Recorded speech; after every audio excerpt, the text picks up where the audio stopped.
guys doing today? We're good. How are you?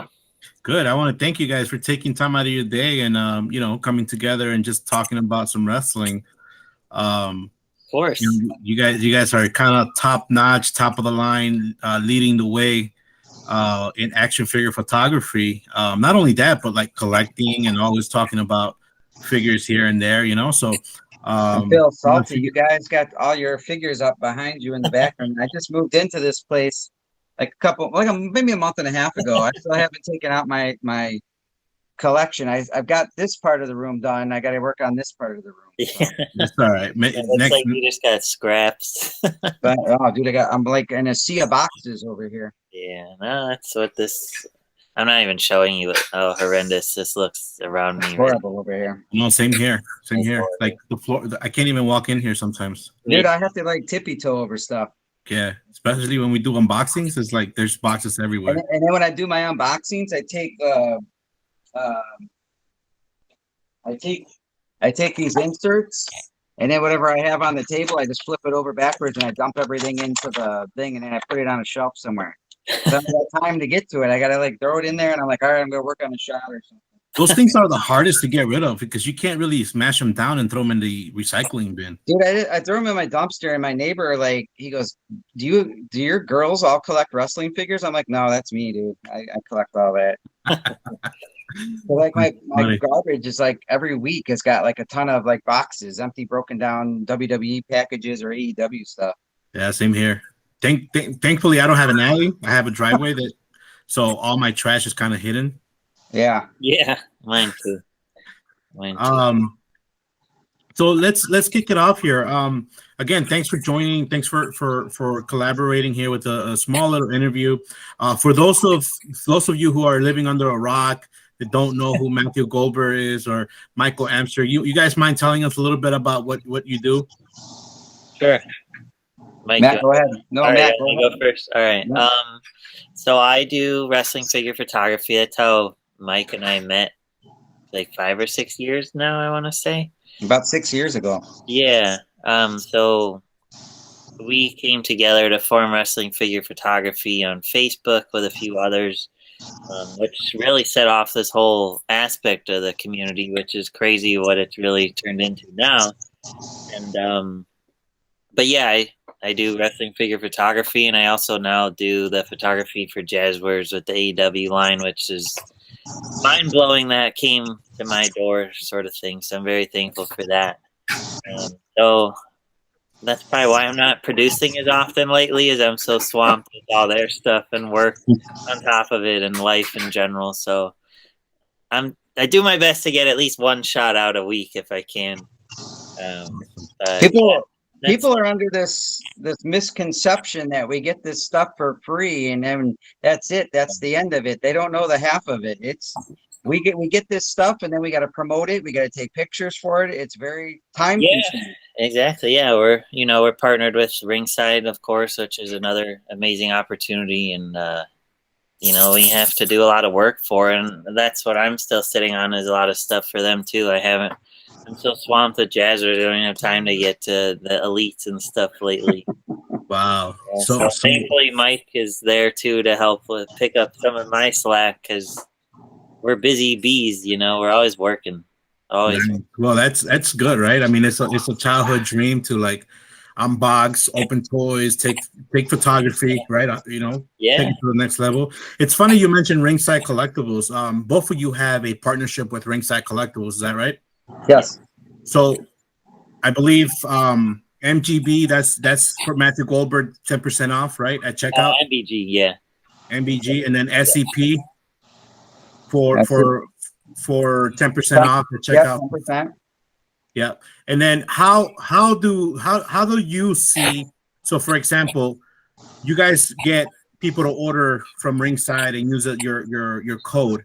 Do you get to see like how many orders are actually coming in? No? It's just a promotion code.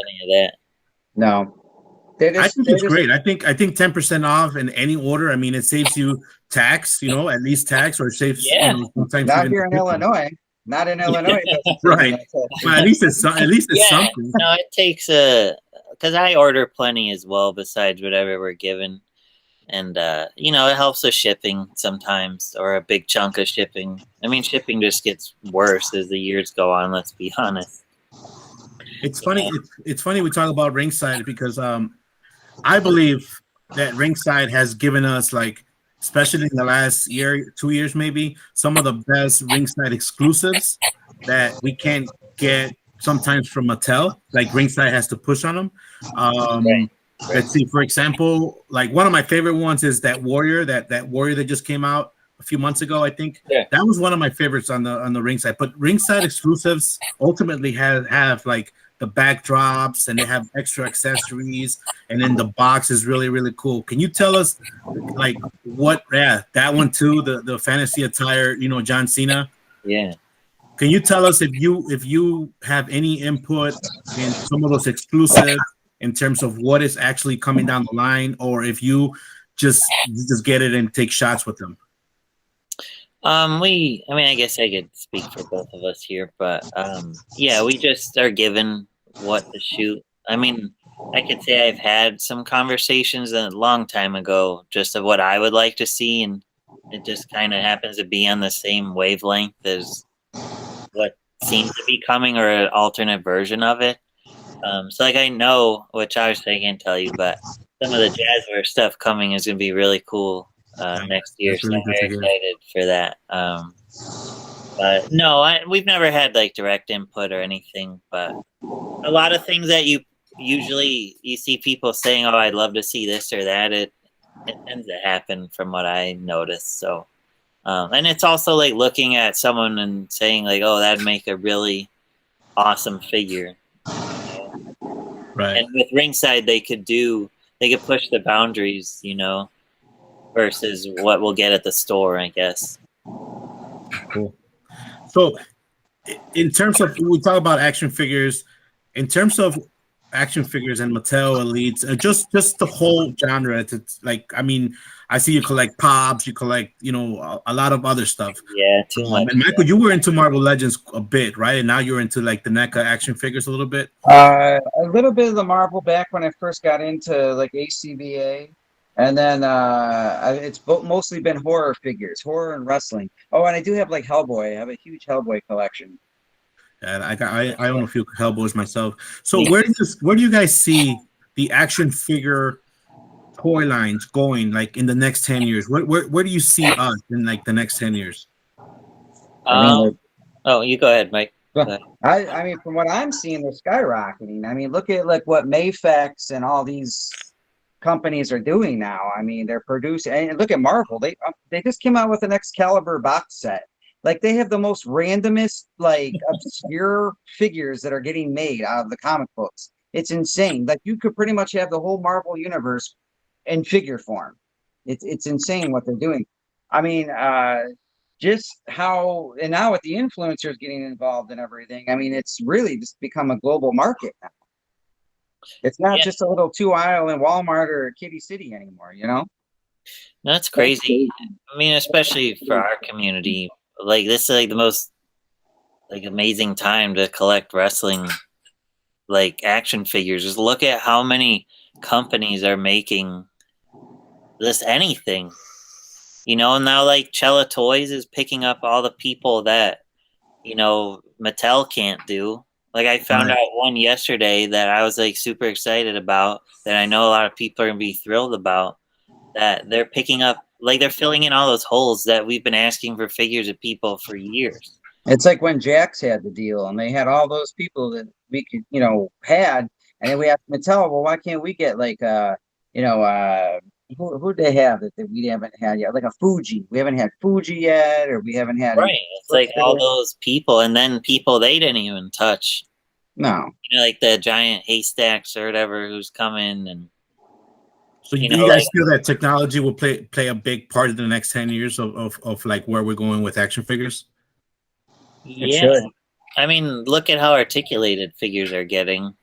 I mean, eventually they'll be like freaky, probably articulated, but I'm sure the cost will be close to double or whatever, Right. Which sucks. But like, I don't know if you saw the new like Pixar line Mattel is doing for collectors. Like, there's now a super articulated Woody with real clothes. Yeah, I did see that. It's kind of creepy. That Yeah, NECA 2 awesome. pack's going up now. The NECA 2 packs are like $60 now. Wow. Yeah, and look at what Ultimates are now. You know, they're what, $33 now or whatever. Yeah, that's crazy. That's crazy, but it's worth it.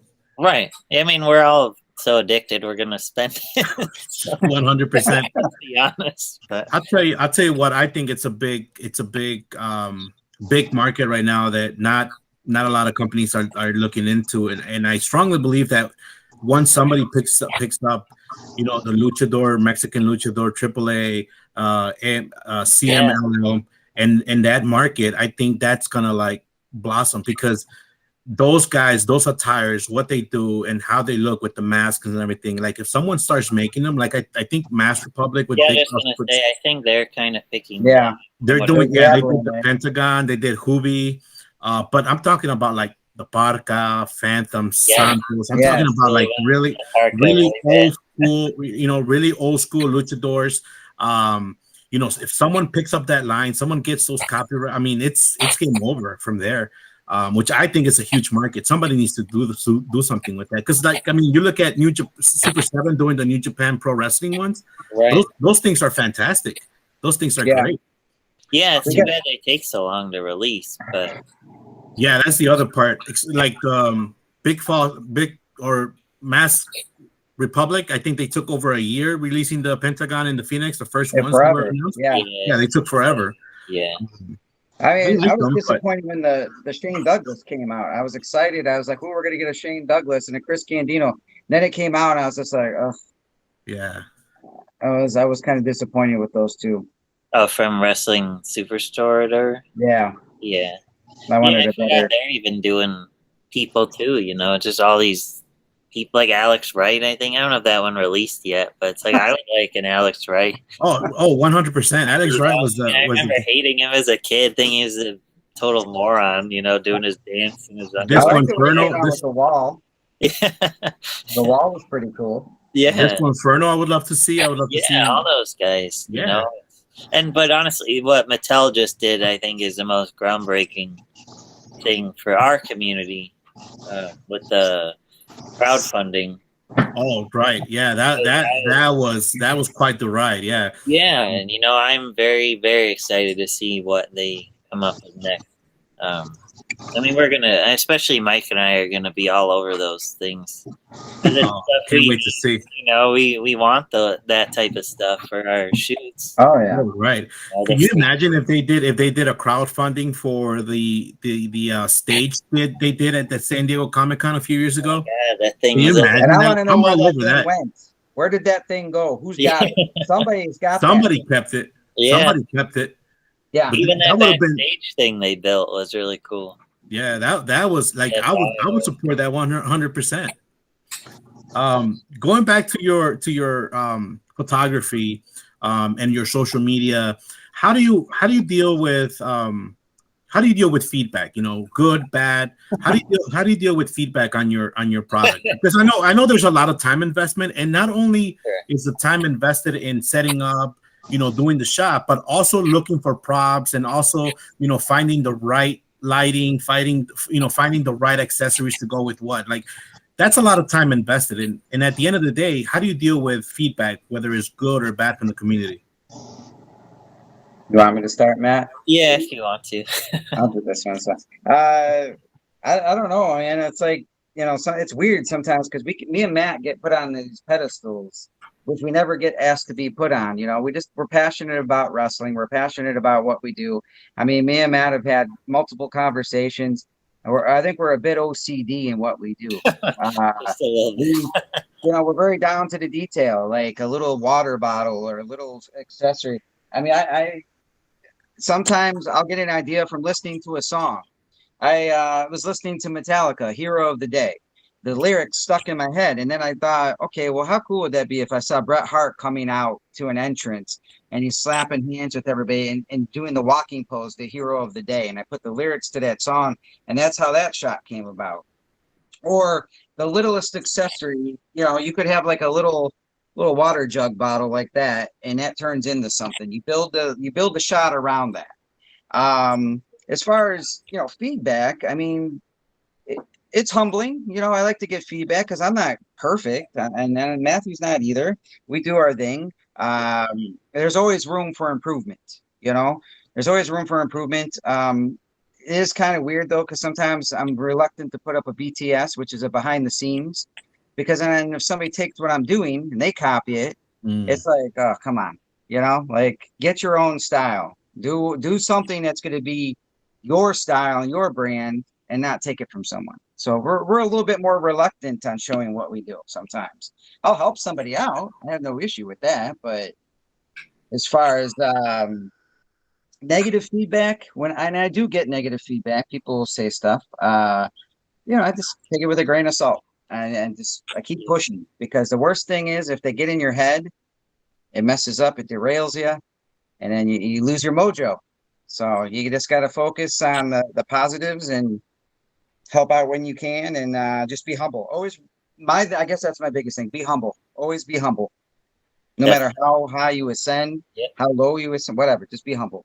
Yep, that's what I strive to be too. Is like Mike said, you know, we don't ask to be put on pedestals. You know, it's amazing and flattering that people look up to our work and are inspired by it. I mean, that's very fulfilling feeling, of course.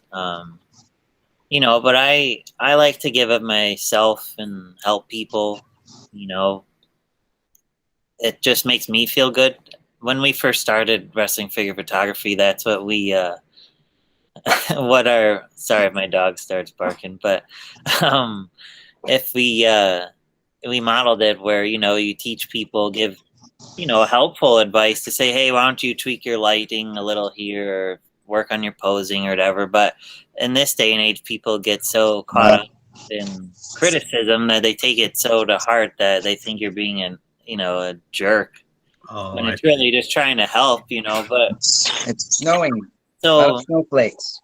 Yeah, so the two of us, I know, cut back on doing that a lot. I mean, if someone comes to me and says, hey, do you have any advice or whatever, of course I'll tell them, but you know, I don't know how it comes off to people. So how me and Matt met, and actually Miguel, I met Matt through ACBA, Articulated Comic Book. I got introduced to ACBA through Jose. Jose introduced me to ACBA, then I met all those other guys in there, and I was doing my thing. And then in an alternate universe, there was Matthew Goldberg, who was doing his thing, and Bob joined, and what else did we have in there? Cedric was there. Yeah, Cedric. Yeah, Cedric, Bob, me, you. And so we were always on opposite sides of the spectrum. And me and Matt had kind of like a little rivalry going there. Like I would post something, yes, and then he'd see it, or he'd post something, and I'd look, I'd be like, "Son of a bitch!" I'm like, "All right, let's get to the table." And I gotta admit, I kind of enjoy that. I did, because we were. I don't think a lot of people know this, but we were like enemies for not like I'm gonna kill you kind of thing. But like, no, but you knew that once you see one of you posted it, the other guy would try to outdo that post. Oh yeah, or that picture, which I enjoyed. I was like, oh man, what's next? What are we gonna see next? One time I was laying in bed and I was scrolling through, and he just dropped the picture, and I was like, son of a bitch. And I like jumped out of the bed and I ran to the table. I'm like, this is bullshit. It was like top-notch secrets you'll find. That is really funny to hear that. So talking about advice, what kind of tips and tricks can you give to someone who, you know, a young fan who's looking to do YouTube channels, or, you know, start his own page on Instagram, you know, in terms of photography, or in terms of just, I don't know, being in social media? Like, what kind of tips and tricks can you give them? As far as the whole shebang sort of thing, I'd say is to look for areas where people aren't doing something and offer that to the community, because you could capitalize on something that's not there, you know, and of course you're going to be inspired by other people. So take what they're doing and put your own spin on it and run with it. You know, you got to find your voice, which is kind of like what Mike was saying with the BTS thing earlier. It's like, you know, it's great you're inspired, but now spin it to your own instead of just doing what someone else did, because then people are going to think that you're either copying someone or you're just not original, and it gets harder as the years go on because more and more people are doing stuff, but it doesn't mean you can't stand out. Like, I don't have the most followers in the community, but, I've made a nice name for myself over the years. And, I've just found ways to plug myself in and, run with it. And I'm always learning. Like Mike said, there's always room for improvement. So if you think there isn't, then I don't know, you got to check yourself a little bit. But, I'm always learning. I'm always pushing myself. And that's what you really got to do is just try and compete with yourself and outdo yourself from your last shot. And that's honestly been my favorite thing. Like that Boneyard project I did was like the most ambitious thing I've ever done for myself. That was dope. I love that thing too. That was so nice. Thank you. And, it took me months to find all the little props and pieces and until I even felt confident enough. Okay. Like I feel like I'm at a good spot to actually start this, but it's just being determined to do what you want. And of course you have to do what makes you happy. Don't worry about what some Joe Schmo's doing. Don't compete with someone who has like a bajillion followers and you're just starting. Like that's just silly. Yeah. Like, don't worry about the numbers too. That's another thing is people get so caught up in that. But there's a way on Instagram you can turn off the numbers. So like when you're looking at people's posts, you can't see what numbers they've reached. So that helps. I mean, because if you're not focused on what they're doing, and you just focus on like what you're putting out your content wise, and I'm from experience, because sometimes you'll get caught up watching somebody or get caught up in the drama, and it's not the biggest thing right now is they're like thirsty for these influencers deals. They're just, if you're going to do this, do it because it's a hobby, because it's fun, because you love professional wrestling. Don't do it because it's going to save your wallet or it's going to, you're going to get an influencer. You're going to get all this stuff because you'll get the stuff for free, but you got to work for it. Like I said, that's what I was saying before. Do this because you're passionate about it. Don't do it because you just want to save your wallet and give it a stretch, let it snooze a little bit. It's never been about that, for me at least, I've just been very fortunate that opportunity comes knocking. And I think when you're really passionate about what you're doing, companies and stuff really take notice of that. And they're like, hey, I want you to do that for me, So that's why, like Mike said, you should just work hard at your craft, get good at it, find a way to stand out. And that's really good advice. That's really good advice. Yeah. Yeah. That's really good. So going back, so when we talk about Ringside, you also have another partnership with Jaspers, right? So Jaspers sends you the product. Obviously, we're not going to talk about product that's coming down the line. Let's talk about the product that we already got. Sure. First, I am a huge fan of Jaspers, not only because they gave us a product and they listen to the fans, but also we're getting great accessory sets. We're getting the box sets are crazy. I mean, we're getting things that we could only dream of, right? 3 years ago. So tell us a little bit about the partnership with Jaspers that you guys have. Very similar to the one with Ringside, you would say? Mine is. I'll let Mike go first because our situations are very different. But me and Matt have partnerships with Jaspers, but we're on two different tiers. Matt does more of the product photography for them. When we do, they want us to do brand producting, but it's Ringside and the Jaspers deals are totally different from each other. I think with Ringside, I have a little bit more creative control, where I can they're just like, here, you got the product, push it, do what you got to do.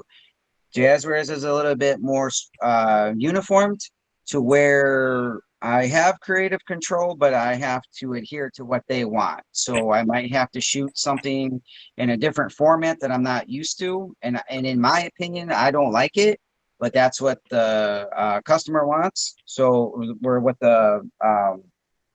they've asked me to do. I've signed the contract with them, so I'm obligated to, okay, I'm going to do what you guys want. Tell me what you need. I'll shoot the product and send it to you, So, and don't get me wrong, it's fun, but it's a little bit different of a style that I'm used to shooting. Yeah, so Mike does more of like the influencer side, which is like what the ringside thing is, and mine's like the corporate side, where I'm shooting everything you'll see on Walmart and Target and Amazon and GameStop and Smiths and all those places, and that is a crap ton of work too. That was all new to me. Like I never did photography like that. No. So they'll send me all the stuff that's coming and say, hey, we need you to shoot this in like a few weeks. You know, if I'm shooting a new Unrivaled wave, you know, that's 8 figures. It's like, it winds up being like 150, 170 pictures because I have to show all the angles of them, all the angles of their boxes, and I have to pose them like cool. And then there's edit all of it, and it's, you know, there's an approval process you go through too. Right, and it has to be approved as well, you know. So wow, I guess I didn't realize there was that many pictures that you have to take for one yeah, picture. and I might get, you know, that's just one wave of Unrivaled. You know, I might like recently what I got like Unmatched and some Amazon exclusives, I think, and trying to think what else, but you know, I'll get like a ton of crap at once, and you know, it's awesome. I get to see this stuff early and I get to have it or whatever, but it's a crap ton of work, and people don't necessarily realize that. You know, that's why I don't have time to dedicate. So that essentially is now your full-time job, or you have another full-time job? It is. It's almost basically like my second full-time job. Oh wow! So, Wow. yeah. And by the way, you mentioned Amazon exclusives, and I did see on social media the other day someone posted that Chris Jericho, that Amazon exclusive one, the one with the pink jacket. Someone posted that they got it from China the other day. I saw that post too. I was like, what? That's crazy. That's gotta be a fake, right? I don't know. It's probably off the factory line. The factory line. You know, I mean, they showed that to us, so you know, I don't mind talking about that a little. But you know, I mean, I don't know when it's ever going up for order, but I did work on that one for them, and you know, so that's probably just a sample waiting to be shipped, I would think. But you know, the leaks are awful. That's like a huge pet peeve to me. I mean, I know it aggravates the team as well, but you know, like I'm working real hard to make these figures look so good, or as good as I can, I should say, for all of you guys to see when they're ready to say, hey, here comes reveals today or whatever. But then like a week ago, some clown posted some horrible quality picture or something. Yeah. Like, come on. Like, well, and that's another thing too. They get those pictures and then they run to Instagram for clickbait. And they're like, "Ooh, I got the picture, baby. Click on me. Give me the likes." Yeah, it's a bad trend that's gone on in our community in the last year, I would say. Clickbaiting. Yeah. Shifting gears a little bit. Let's talk a little about wrestling. Let's talk about wrestling. Sure. All time favorite WWE match of all time. Oh jeez. There's a lot. Yeah. I'd say one of my go-tos is always like The Undertaker and Shawn Michaels is the first WrestleMania one they had at 25. I think, you did a poster on that one too, right? Yeah. Michael? I'm gonna go. There's a couple that I like. Piper and Bret Hart for the IC title. Oh, that was always one of my favorites because when Piper had him in the sleeper hold and then Bret put his feet on the turnbuckle and kicked backwards and then reversed them, got the pin. That was a good one. I liked Rock and Hogan. That was a good one. For sure. Just a lot. Rey Mysterio and Eddie. That's another one of my favorites. Sorry to interrupt, but I guess we're getting more AEW news and drops next week. Ooh, inside news. All right. Look at this. Only here. Awesome. Jeremy just tweeted that. So I think that's to go with whatever they're going to do for FanFest or whatever. But I'm so excited. Right, isn't All Out already next weekend or something? Yeah, next weekend. Yeah, so that's probably what that's for, I imagine. We're in Chicago. I think we're going to get a CM Punk ringside exclusive. I wouldn't be surprised. I mean, I don't know. Fast track him. Yeah, I'm sure they will, for sure. They'd be silly not to. That's for sure. All right, let's talk about Mattel again. Favorite WWE Mattel Elite? Mine's the Rey Mysterio Flash outfit. Flash. I love that Rey Mysterio. That's like one of my favorite Rey Mysterios. Besides the Rey Mysterio El de la Muerte in the orange and black. I love that figure with the skull mask. Yeah. Obviously, Rey Mysterio is one of my favorite wrestlers. What I think would be cool is if they made an ultimate Rey Mysterio. I think it's coming. With 3 different heads for the masks. I would have loved to seen this as an ultimate figure.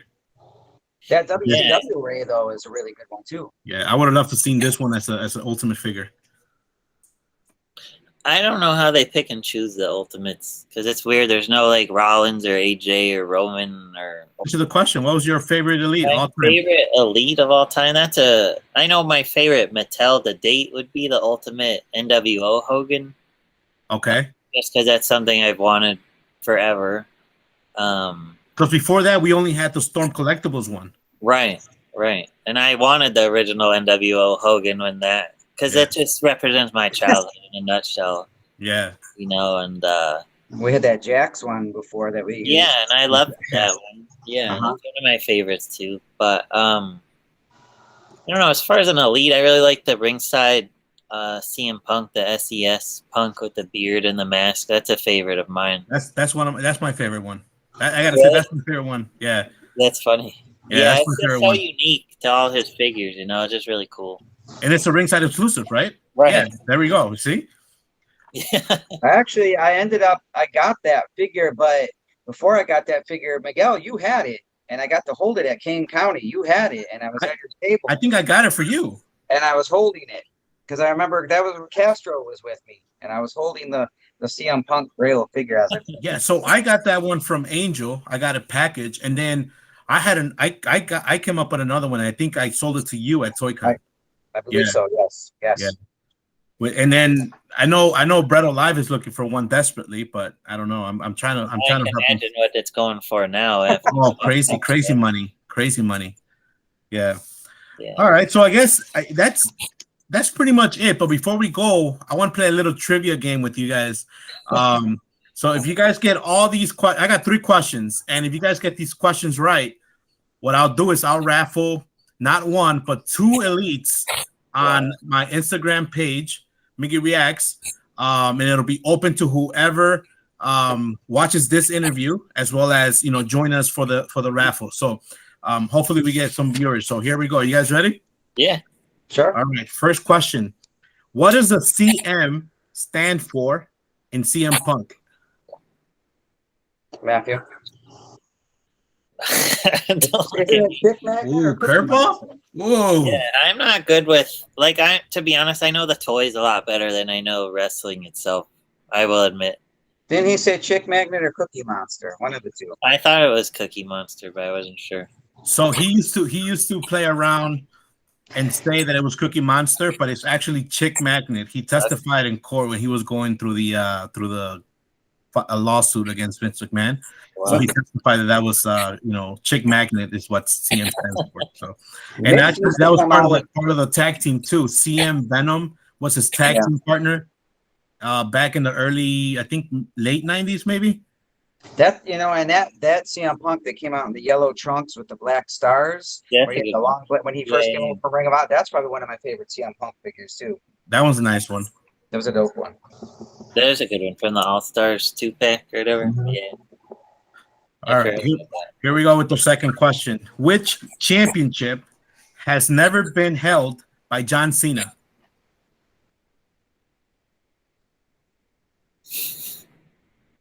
I'm just on Mike for all these. It's the one that Brock had and Eddie had. That one. The undisputed one? Yeah, he never had that belt. He's had every single belt but that one. It was that black one that JBL had it, Brock had it, Ray, or not Ray. Yeah, the big one. I think he had it, and that's when he turned it into a spinner belt. Yeah. He never had that belt. But it's actually the Intercontinental Championship. He has never won the Intercontinental Championship. Sorry, guys. I thought he did, because he had that was the US strap. Yep. That was Yep. a US strap that he turned into the spinner belt. Yep. So he's never won the Intercontinental Championship. So he's never been a grand. He's not a grand champion, grand slam Nope. champion. Well, Wow. he is because he won 4 other ones, I think. He's won. That's He's crazy. won. I thought he Yeah. was a continental champion. No, wait, Nope. yeah. Wait a minute. Yes, he did. Because remember when he got into that thing and he said he made the belt relevant? Wasn't that him? No, That wasn't, or was it Miz? it was Miss. They were making Miz that IC Miz- title. Yeah, Miss said he made it relevant again. Okay, I thought for some reason Cena had that IC title. For some Nope, reason. he's never held it. Wow. It's all right. It's all right. We're learning. We're learning a lot. That's what I'm saying. I thought he had it. What? Yeah. Here's my last question. Chris Jericho holds. Is this is true or false? So Chris Jericho holds the record for longest intercontinental title reign at 454 days. That's false. Honky Tonk Man has the longest title reign. Wow. Matthew? That sounds right to me about Honky. It does. Wow, I'm like really surprised that you got that one. That's true. Yeah, actually, it's false. The statement is false, and what's true is that Honky Tonk Man held it for 454 days, not Chris Jericho. Yeah, Honky Tonk Chris Jericho has the most intercontinental reigns. Like he held the title for 9 times already. Wow. Honky has the longest reign. That's crazy. It hasn't been broken. People. Yeah. Him out of all people, right? Yeah, it's weird. Yeah. They got the shortest when he got beat on Saturday Night's Main Event by 8 seconds. And Warrior came out. Yeah. Warrior was really hyped up that night. Clotheslined him, slammed him. Boom. That was it. Splash. Done. The Bianca job. All right. Well, we got some right, we got some wrong, but anywho, I'll still raffle the 2 elites on Instagram. So whoever watches this, I'll announce it. I'll announce it on Instagram when the raffle will be. So we'll go forward with that. Anything else you guys want to share with us? Any insight you might have? Anything that you're able to share with us on what's coming on the pipeline? He knows. Matt knows what's coming. Yeah, there's a lot of good stuff coming. I mean, a lot of stuff's been leaked, unfortunately, but there's next year's gonna be really cool though, from what I've heard so far. So I'm very excited. I think next year, just in general, for us as collectors, is gonna be amazing with Mattel and Jaspers, like, you know, button heads with figures, and then all these other companies coming out of nowhere making stuff. Are we gonna get that AEW stage? What I'm talking about a real AEW stage. Are we gonna get one? A real one, like a nice one? I hope so. I don't want a cardboard one. That would be a nice one. Well, if they ever do the crowdfunding, I could see them doing that. That would be the only way I would see that happening, to be honest. I would love that with the tunnels. I think that'd be that'd be awesome. I will say that with this competition from the other toy companies, it's nice because now we are getting a better product as collectors. Before, where it was just kind of like ho hum, we don't have to worry about anything. Now it's like, it's getting hot in the room, baby. Yeah, because now we got double jointed elbows. Yeah, we're getting better articulation, skin tone. Look at that. I mean, obviously it's getting noticed, and people are stepping their games up, which is nice. It's a win-win for everybody. Yeah, no, it's definitely a win-win for all of us, you know. And I have a feeling, and honestly, this is no news or anything, but I think that once Jaspers sees Mattel keep cranking out these crowdfunding things, that they're going to jump on it too, because it's going to be the newest trend in our community, you know? It's a whole new venture. The Galactus got funded. Yeah, I actually backed one today. The Galactus got funded. So, I mean, look at that. That thing's 3 feet tall. I can't get into any other toy line anymore. I'm sticking you to guys wrestling. are smart. I'm not. So I need to knock it off real quick, but I can't seem to. And my wife just gave me a death glare. I can relate. In front of me, I should say. But I'm running out of space to put stuff in. That's another thing people don't understand. This hobby that we have, you practically have to have one room in the house dedicated to this. Here. Yeah, that's true. I mean, it's a whole room. Yeah. So it takes up a lot of space. Accessories, props, dials, camera equipment. It takes up a lot of space. Yep. Yeah. One of the biggest challenges is trying to keep it organized. Like all these accessories, Yeah, like I've never done a good job at that, to be honest. That's too hard. I mean, it's cool that you have yours and Mike has his displayed with them all up like that. Like, this is just like a handful of stuff I have. Everything I have just lives in bins because I just have too much. You know, I can't display them. Yeah. I mean, I could. It'd take forever, but and you got to take each bin, take it down, pick it out, look through the bin for the guy, pull him out. I remember which bin you even put something in, which sucks. Right. It's terrible, you know. But that's what I'm used to. So I'm so far down. That's hard to. Grown up problems, right? Yeah. All right, guys. Well, I want to thank you for your time today. I had fun. I don't know about you guys. Yeah, That was fun. This was good to see you. Yeah, hopefully this was fun for you, and hopefully we can do this again soon. No, thank you. We should definitely do it maybe after like some of those reviews or some of those when we get new figures out. Maybe we'll have stuff real soon from what it's sounding like. So Mattel's next will probably be Ringside Fest. Yeah. Oh, Ringside Fest. Yeah. Are you guys? You guys get invited to that? No. No, we were invited to Toy Fair a few years ago, right? Well, as long as we have wrestling and live sports, I think we're good. Hey, as long as the toys keep coming, dude. Yeah, it's true. As long as the mailman keeps delivering, I'm good. Your puppies are playing tonight. Oh, that's true. Yeah. Against the Sox. What a rough year. Woo. All right, guys. Well, thank you so much. Thank you so much for joining. My pleasure. Again, I hope this was fun for you as it was fun for me. And long live the wrestling community.